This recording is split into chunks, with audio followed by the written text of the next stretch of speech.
Walter Overcord here. You're welcome indeed to another edition of The Irish at Home and Abroad. On this evening's programme, we have some wild Atlantic sailing from Ballycrogher Bay.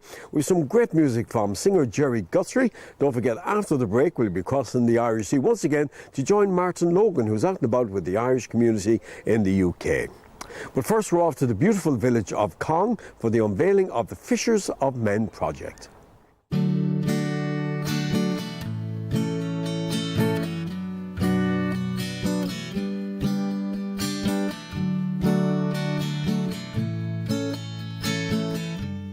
The project is called the Fishers of Men, and it's to depict fishermen that as they're fishing, they bring the fish out of the depth and into the light, and that's reflective inside the project when you look at the mosaic that has been put in place.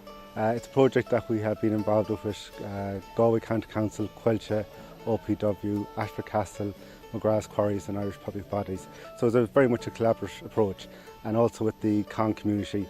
The local support we've received has been immense, and we've worked very closely with Travis Price. He's an architect and professor of the Catholic University of America. So altogether we've managed to work in collaboration together and brought this wonderful project together today. It's an absolutely fantastic session here in Cong in the local forest. It's looking over the river to the fisherman's cottage across the river. And it's all about, when you sit inside, it's about how the light comes through a river. So you're going from the depth in the water and rising to the brightness up above. It blends seamlessly into Cong and into the setting here in the forest. And it's a lovely attraction that goes hand in hand with Ashford Castle and the beautiful village of Cong as well. Why are Mayo County Council involved with projects like this? Well, Henry, if you look around and you see just how special this place is and how special the building, the artwork, the little art installation, whatever way you want to characterise it is, and the way that it tells the story of place, that's what local authorities are all about people making better communities, and they're about place, making better places. If we're not doing that, we're not doing our jobs. The rest is detail, how we do it. Place, spirit of place, communicating that, celebrating it, marking it, and celebrating the people who made the place, who made the building, who made the art. That's what local authorities are about. That's what this project is about. That's why we're involved with it. How did you come up with the concept and find this location for your latest project? As you do with Mayo, things come to you. And walking through the 12th century monastery to the 7th century cottage for fishing for the fishermen, and to put 1 foot in Galway and 1 foot in Mayo, and there was the site. It was forested, and it was full of a great story. The story of Maina MacLear, and literally the sunboats that are coming out of the lake here. And it marries the pagan with Patrick. And here we are where Fishers of Men became the theme. Just one other thing, you made reference to the design on your t-shirt. Oh yeah, this t-shirt is literally that moment of casting the net, the Fishers of Men, when Matthew and Mark are taken in by Jesus and they follow. And so this is the reflection in the lake under and above the sea, and this is the poetry that starts us on our pilgrimage to build a structure that one can actually feel those emotions. The purpose here is to really enunciate the coming discoveries that are about to come out about the lake and this ancient boats. It's also to really celebrate this pagan ritual mixed with the Catholic rituals. And do you think people will understand that? I think so. You at first will have a little story because it is a bit abstract, but it's like any abstract painting. There's a certain emotion and a power you can get from this kind of modern interpretation. And after all, reinterpreting the ancients ever changes them, it just makes them last longer and more happily. In 6-7 months of design by over 25 architecture students at Catholic U from Mississippi, from Savannah, from Dubai, from Australia, we put together an amazing idea, we think, and then come here, and with great coordination, we built this whole thing in our typical 9 days, start to finish.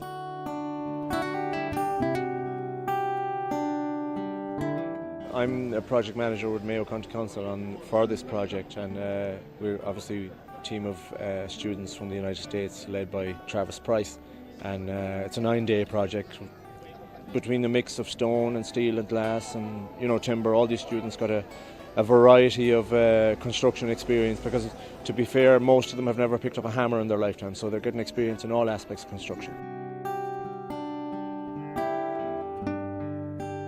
I'm the area manager here for Coillte in the Mayo area, and as the biggest landowners within the county, Mayo County Council approached us trying to identify suitable locations, and when their sculptor Travis Price identified this site here in Cong, we were delighted to assist them. That occurred about 3 months ago, so we've been working closely with them to bring this day to fruition.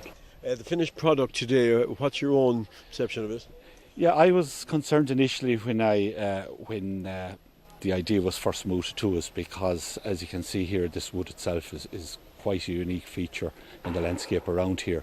It dominates Cong Village and the surrounding areas, and initially I thought that this may involve the clearing of a large amount of trees to facilitate the development, but as you can see today, I was probably mistaken in it. There's minimum impacts on the surrounding forest, and indeed the monument, as I look at it now, sits very well within the woodland environment. This is one of our biggest recreationally used forests in the Coillte estate right around Ireland.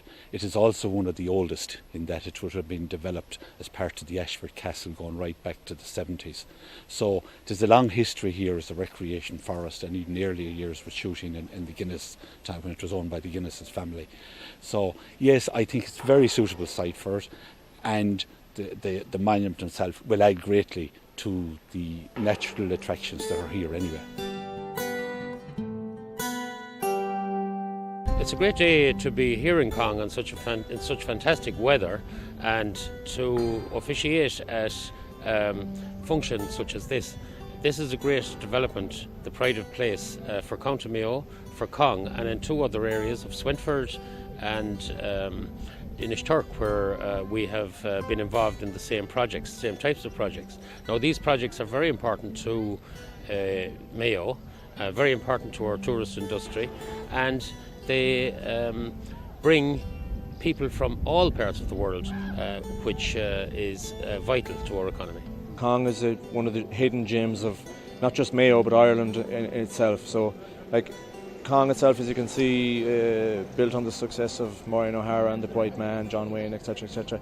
It's a little hidden gem here on the outskirts of the woods here in Ashford. It's an incredible little village. Well, I'm delighted to be here in Cong, County Mayo today for the Spirit of Place opening. It's actually, these installations actually in the grounds of County Galway, so that's why I'm here. And there's been close collaboration between Mayo County Council and Galway County Council in bringing this to fruition. And it's a great project, and it's very interesting, and I hope lots of people come and visit it over the summer months to this beautiful village of Cong. I'm delighted to be here at the unveiling of this monument this afternoon, but it's bigger than just the actual sculpture here and all that's associated with it. It's really putting South Mayo, North Galway, and indeed the village of Cong on the international circuit. And when you get an architect of the world-renowned recognition of Travis Price, well, it just shows how unique Cong is, and it just shows how important it is to have Cong now one of the Spirit of Place destinations.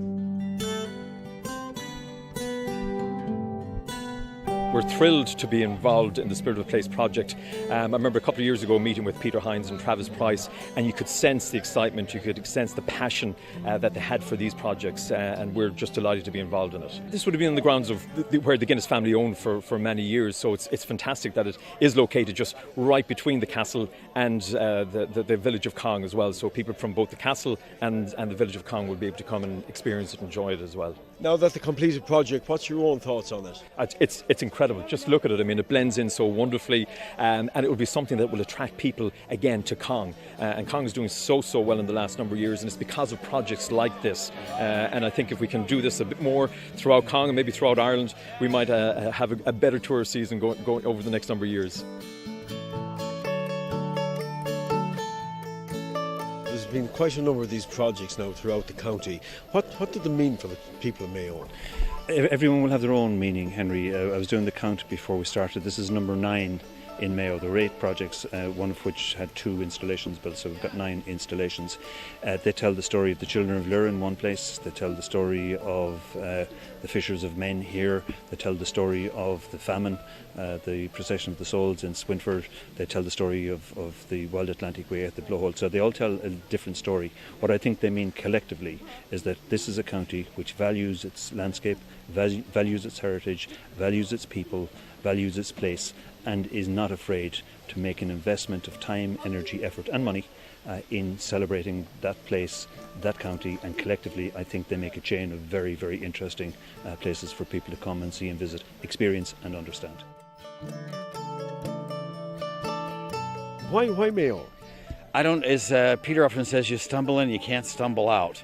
There's something magic about Mayo. It is truly the heartbeat of the West here for us. And Peter Hines, I have to say, with his architectural background, with his leadership and the county council, they get it. Storytelling, places to stop in the great landscapes, places to reflect on the stories. That's really what makes Mayo so embracing for us.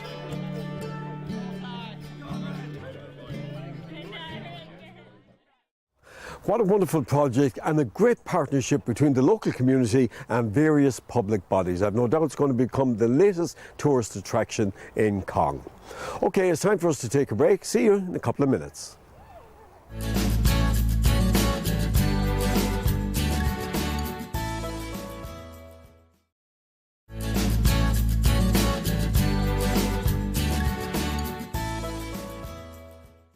Paul Girard, you're very welcome back to part 2 of the programme. Now we're off for some wild Atlantic sailing in Ballycroher Bay, which is situated between Ballycroy and Achill.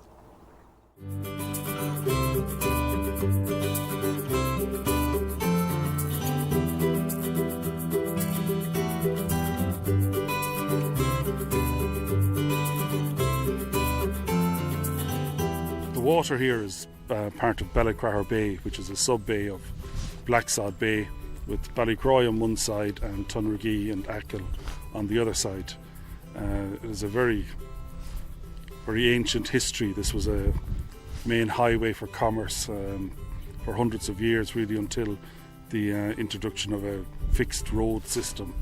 And that was in the 30s. The roads were able to handle buses, and the normal trade or transactions between this side and the other side of the base ceased, and mass immigration led to the bay not being used. But in the last 15 years we set up a sailing club here and teach sailing, powerboating, and it's seen a massive resurgence between the two communities. We have about 20 kids from Achill, Tunragee that come across here, rig the boats, and we sail in the bay. In a week's time we'll be based on the Achill side, and it's great to see this generation have grown up. Those 15 and 16-year-olds have grown up taking this as normal practice, like my grandmother did 100 years ago. So how did you get involved in this whole sailing club? I've been sailing all my life, and when my kids were out with their friends here, and then there was other friends that between 2 or 3 of us we set up a club and became more formal. Then we joined the Irish Sailing Association, and last year we became a training centre, so we became very formal, and now it's taken on a life of its own. And what was fun is still fun, but it's developing in a structured way. We're community based, so the big difference between us is that we buy the boats and we offer sailing to people to make it affordable and accessible. So that would be our key motto: make it affordable and accessible, and bring training to local people. And then the people that return from England, America, whatever, they've got somewhere that their kids can meet the local kids, and the bonds are kept strong.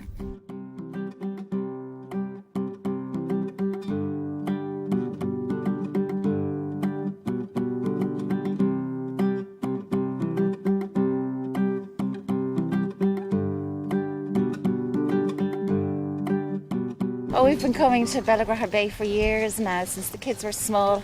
This is our 15th year coming down to this part of the world. It's just fabulous. It's so relaxing. The kids are so safe. They have everything on their doorstep here they want to do. Total freedom.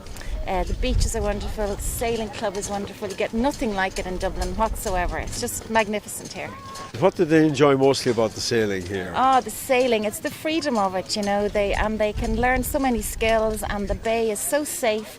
As a parent, you know, coming down here, that all the safety precautions are going to be taken, that when they go out there, it's just such a safe environment, yet they can have so much freedom. It's wonderful. It's very hard to get it anywhere else in the world. It's a real hidden gem. It's fantastic. It's a little bit difficult to find, but it's well signposted, and once you get here, it's just so enjoyable, so relaxing. Total confidence in the setup. The kids are so safe. They love it. They've never really, my kids can all sail. They're really good sailors. They've never really had any other training in sailing other than here. Every summer off they go, and they just learn the skills naturally, as opposed to being kind of forced upon them in a school where they're told not to do this and not to do that. It's total freedom and very relaxed, and they really have enjoyed it over the years. And is today a good day for sailing now? Today's a good day, yeah. There's a little bit of whinging going on, not enough wind. I have a few serious racers here today with me, and they're not too happy, but they're checking tension and they're checking this and they're comparing boats to make sure no one has an advantage over the other. They're fierce competitive when they get out there. There's a few guys up now, really very good sailors, so they're going to be giving a blast, and I'm going to hopefully hitch a ride with them. They're not too happy about that, but that's the plan anyways. You've added a new addition to the sailing club now, a floating classroom. Tell me about that. The idea for a floating classroom is that this is a tidal bay, and one side of a tidal bay is usually a steep shore, the other side is a shallow shore. So this happens to be the shallow shore, so we can have 300-400 metres of strand when the tide goes out, which can delay delivering classes or training. So I thought that if we built a floating classroom, we just keep it in deep water, and then the boats can tie up to a pontoon, walk into the classroom, do their theory part, get everything right, back into the boat and put it into practice. One of the other initiatives you have is the summer camps. Well, our summer camps are going since 2003. So for 4 days after the August bank holiday weekend, we introduce kids and experienced people. We ask the experienced people to bring on the younger kids. This year we're bringing a dark sky element into it. We start late on the Tuesday, so we're going to camp Tuesday night, and we've got a special guest down to do ghost stories and a bit of magic, and then we're going to do the solar system walk, and hopefully if there's a clear sky we'll explain what stars are visible, what planets are visible, and give kids an introduction to dark sky. Someone told me about a solar walk where you can do a model of the solar system to scale. So I done one just on the island that we're on now. It's a bog road, a kilometre long, and I googled what scale to apply and got some granite stones and some plaques made and a description of everyday objects to represent each planet.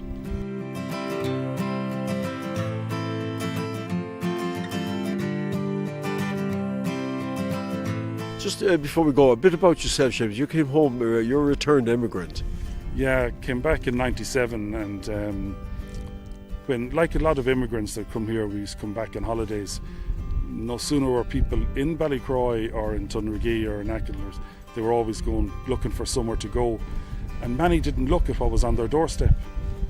We always had the dark sky before anyone put a name on it, and we always had the sea, we had the scenery, and all we did was introduce the old ideas back to the place. Our grandparents and great-grandparents were doing all this, just that a generation or two seems to have forgotten it. So all we've done is bring it back.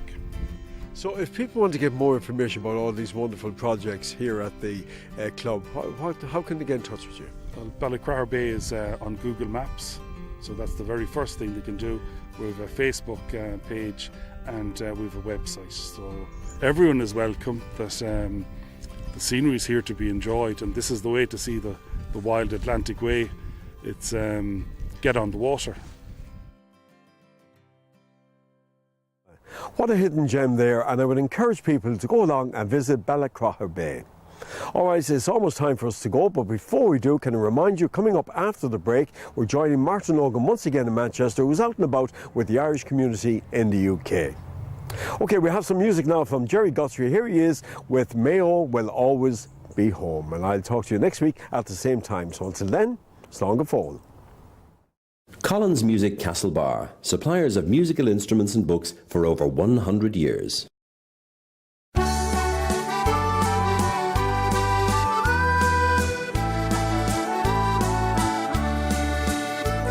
The barman was calling, "Time, gentlemen, please." At a dark corner table, he seemed ill at ease. His face told the story, his eyes would betray. He said, "Friend, are you going my way?" An old faded picture he kept in his coat. It came with a letter that his mother wrote. Taken at Easter 1963, he said, "Everyone's there except me." Mayo will always be home, no matter wherever I roam. Although we're divided by land and by sea, Mayo will always be home to me.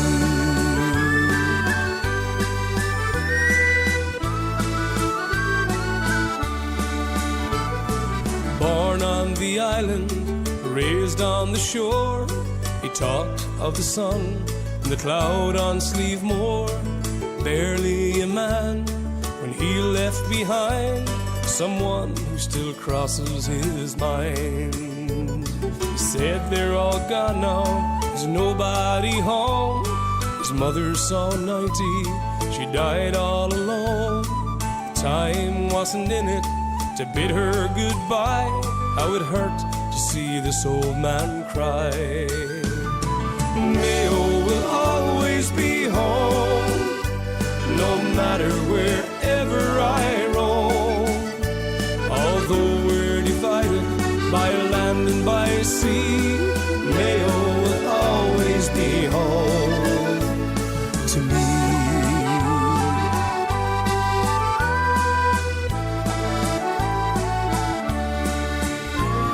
We landed in Mayo, this old man and me. We stopped by the old home one last time to see the house and the garden, the open half door. And he said as we stood on the shore, Mayo will always be home, no matter wherever I roam. Although we're divided by land and by sea, Mayo will always be home. Mayo will always be home, no matter wherever I roam. Although we're divided by land and by sea, Mayo will always be home to me.